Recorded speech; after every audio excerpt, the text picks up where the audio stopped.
Nous arrivons dans Isaïe à la fin de cette partie qu'on appelait le livre de la consolation et qui, pour mémoire, commençait au chapitre 40 par « Consolez, consolez mon peuple ». Dieu qui promet la restauration d'Israël et qui explique comment cela va se faire en appelant de l'Orient Cyrus, un conquérant militaire peut-être mais docile, le peuple qui a du mal à le croire, Dieu qui essaye de le convaincre malgré tout et qui pour finalement convaincre son peuple est obligé de lui révéler ce qu'il a derrière la tête. Et ce qu'il a derrière la tête, c'est comme une pulsation lourde qui revient, c'est 4 chants de serviteurs qui culminent dans cette figure improbable du juste souffrant. Qu'est-ce qui va se passer maintenant? On a presque envie d'arrêter le livre d'Isaïe ici. Mais on va continuer, cette fois-ci, dans une plus grande allégresse, dans une plus grande joie.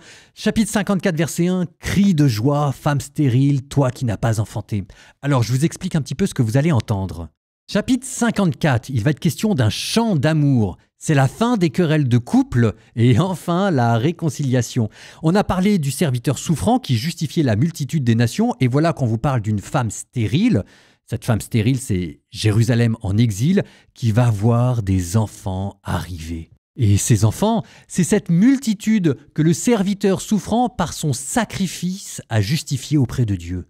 La stérilité de cette femme devient alors sa fécondité et elle, qui était comme répudiée par son mari, devient à nouveau épousée par lui. Un long chant d'amour qui prépare une nouvelle Jérusalem. Et puis, chapitre 55, il sera question encore d'autre chose, d'une alliance éternelle. Vous entendrez ces mots, « Vous tous qui avez soif, venez, voici de l'eau ». Ce sera un nouveau chapitre, mais malgré les apparences, on parlera encore de mariage, puisque s'il est question d'une alliance éternelle, je vous rappelle que alliance, mariage, épousailles, c'est quand même plus ou moins la même chose. Bonne lecture, Isaïe chapitre 54 et 55.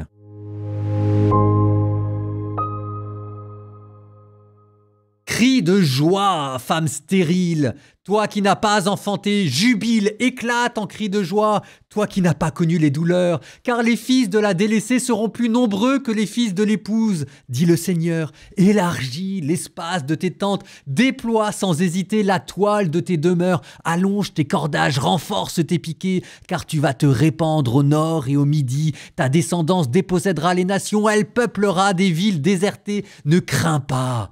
Tu ne connaîtras plus la honte. Ne tiens pas compte des outrages, tu n'auras plus à rougir. Tu oublieras la honte de ta jeunesse, tu ne te rappelleras plus le déshonneur de ton veuvage, car ton époux, c'est celui qui t'a fait. Son nom est le Seigneur de l'univers. Ton Rédempteur, c'est le Saint d'Israël. Il s'appelle Dieu de toute la terre. Oui, comme une femme abandonnée, accablée, le Seigneur te rappelle. Est-ce que l'on rejette la femme de sa jeunesse, dit ton Dieu?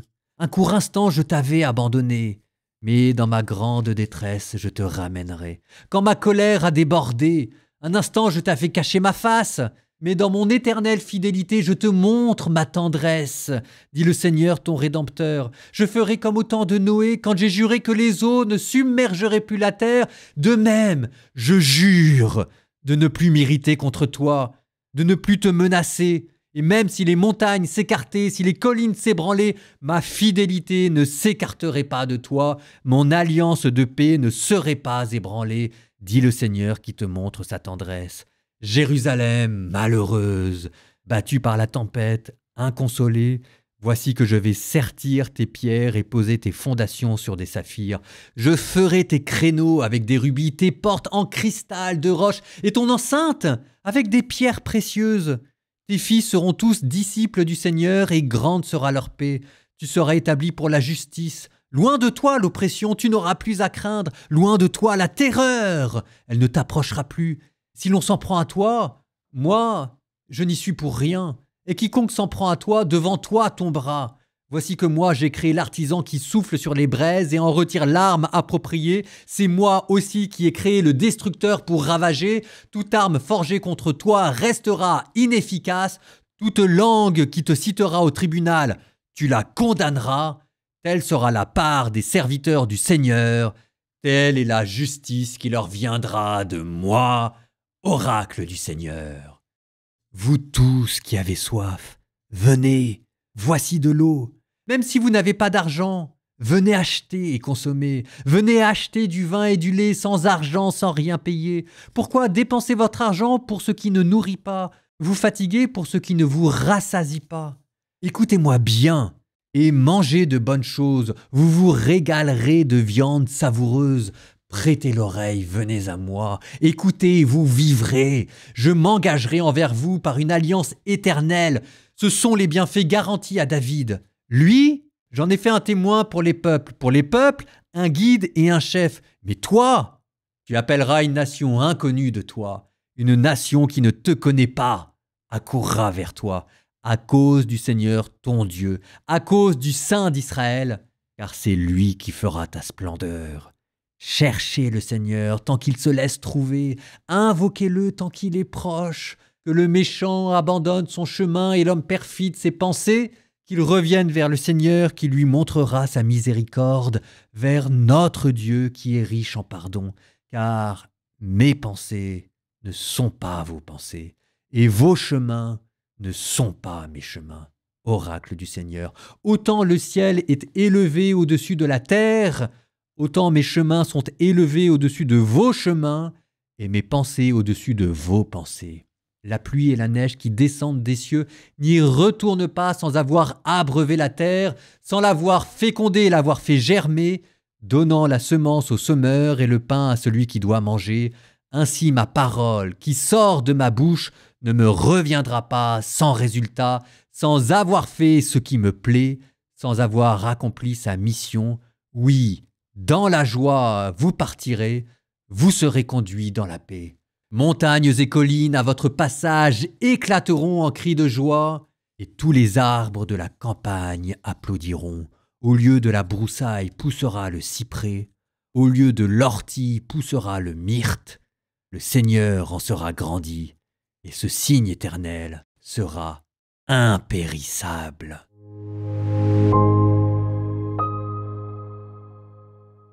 Je reprends ces versets, car ton époux c'est celui qui t'a faite, ton nom est le Seigneur de l'univers, ton Rédempteur, c'est le Saint d'Israël, il s'appelle Dieu de toute la terre. Ça fait plusieurs fois que j'emploie le mot de Rédempteur. Ça vaut peut-être le coup d'en parler un peu plus, non? Qu'est-ce que vous en pensez? C'est quand même important quand il est question de notre salut. Rédempteur, qui vient du latin Redemptor, qui est lui-même issu du verbe redimere, qui signifie racheter ou libéré par le paiement d'un prix. En hébreu, ça se dit Goël. Le Goël, c'est celui qui veille au bien de la famille, qui assure l'intégrité de son honneur et qui veille sur la santé économique de la famille, quitte à payer de sa propre poche.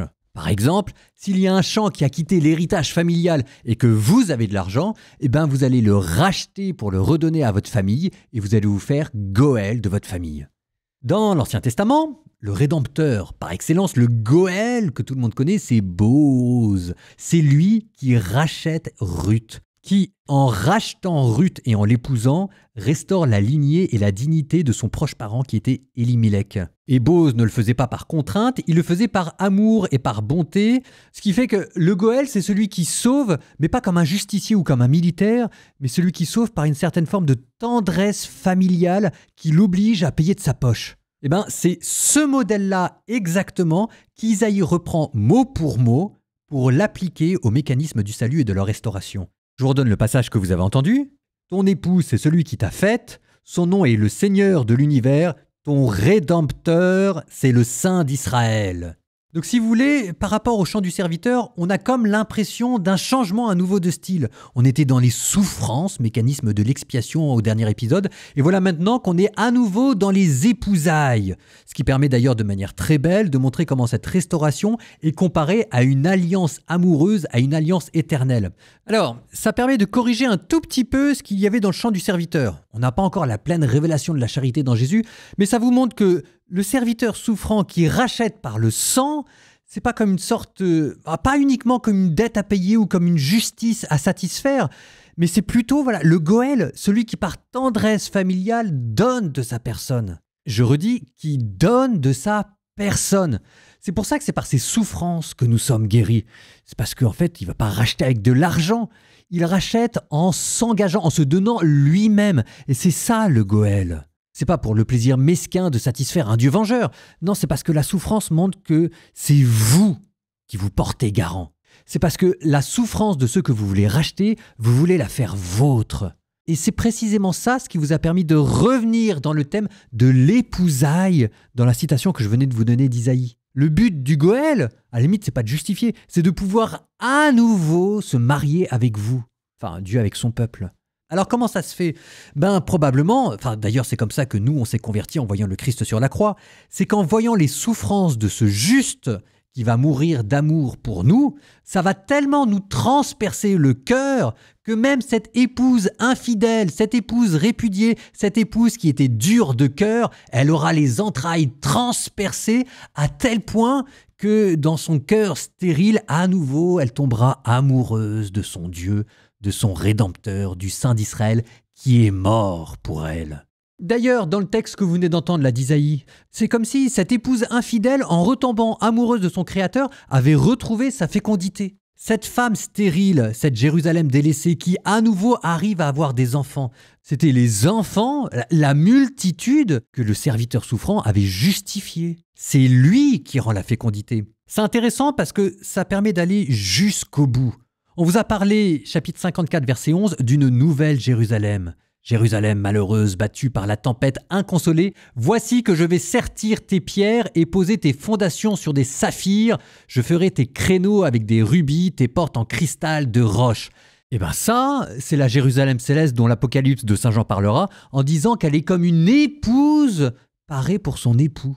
Donc cette Jérusalem nouvelle qui est réconciliée avec Dieu, non seulement retrouve sa beauté première, mais même en plus la gloire de la fin des temps. Ce qui vous dit qu'avec ce salut opéré par ce juste souffrant, vous accédez à la fin de la révélation, à la fin des temps. Il n'y aura plus rien après parce que tout aura été donné. Ce sera le mot ultime de l'histoire sainte. En remarque finale, vous tous qui avez soif, le désir de Dieu, venez, voici de l'eau, l'Esprit Saint. Même si vous n'avez pas d'argent, venez acheter et consommer. Le salut est proposé gratuitement. On continue, verset 3. Je m'engagerai envers vous par une alliance éternelle, c'est-à-dire à la différence des premières alliances qui ne pourra plus être brisée. Une alliance qui vaudra jusqu'à la fin des temps parce que le salut opéré par ce juste sera tellement parfait qu'on ne pourra plus l'annuler. Bon, dis donc, on ne sait pas très bien quoi dire pour la prière, mais on y va. Dieu nous aime, tournons-nous vers lui et offrons-lui l'hommage de notre cœur. Au nom du Père et du Fils et du Saint-Esprit, Amen. Seigneur, merci. Ah les enfants, je suis désolé, je ne sais pas dire quoi d'autre pour ma prière. Merci Seigneur. Je ne sais pas quoi vous dire, je suis dépassé. Merci Seigneur.